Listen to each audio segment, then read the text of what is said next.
जय जय कांग्रेस, जय जय कांग्रेस, वर्धिल्लाले वर्धिल्लाले वर्धिल्लाले वर्धिल्लाले,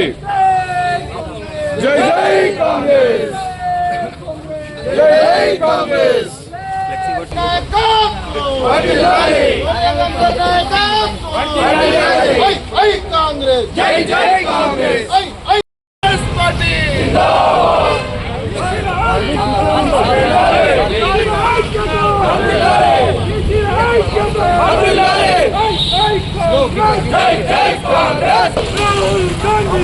सोनिया गांधी जिंदाबाद, मल्लिकार्जुन खड़गे जिंदाबाद, राजकुमार गौड़ जिंदाबाद, जिंदाबाद जिंदाबाद, कांग्रेस पार्टी जिंदाबाद, जिंदाबाद जिंदाबाद, कांग्रेस पार्टी जिंदाबाद, कांग्रेस पार्टी जिंदाबाद, कांग्रेस पार्टी जिंदाबाद। अंबेडकर आलोचన విధానం, అంబేద్కర్ విధానం, అంబేద్కర్ ఆలోచన విధానం, అంబేద్కర్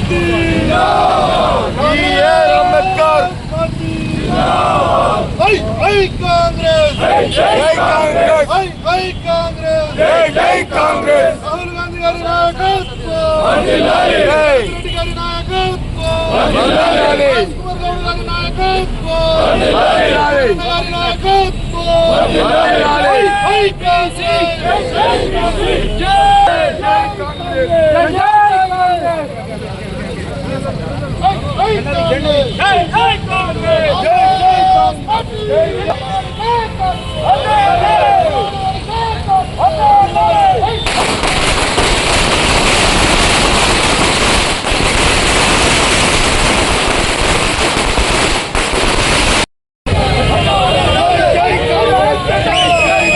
రాహుల్ గాంధీ గారు సామాజిక న్యాయం కల్పించాలి, అప్పుడు మాత్రమే ఏదైతుందో సమాజాన్ని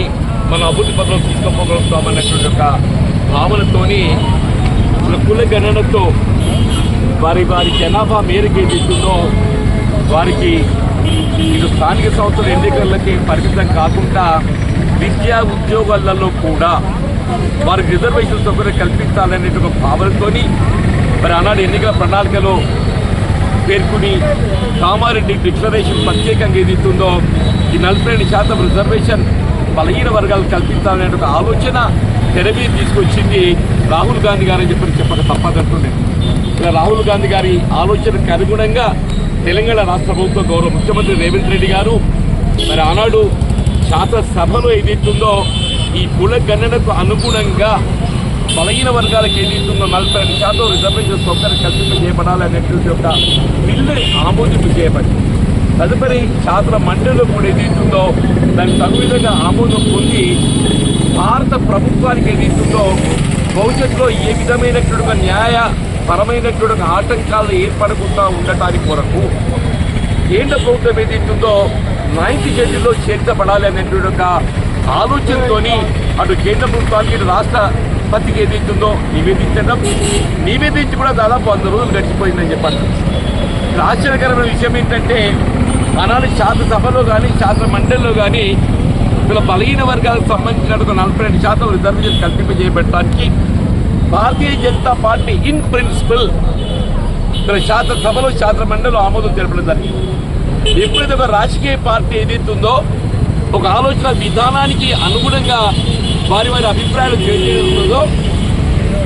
మరి అభిప్రాయ అమలుకు వచ్చే విధంగా ఏదైతుందో వారి కార్యాచరణ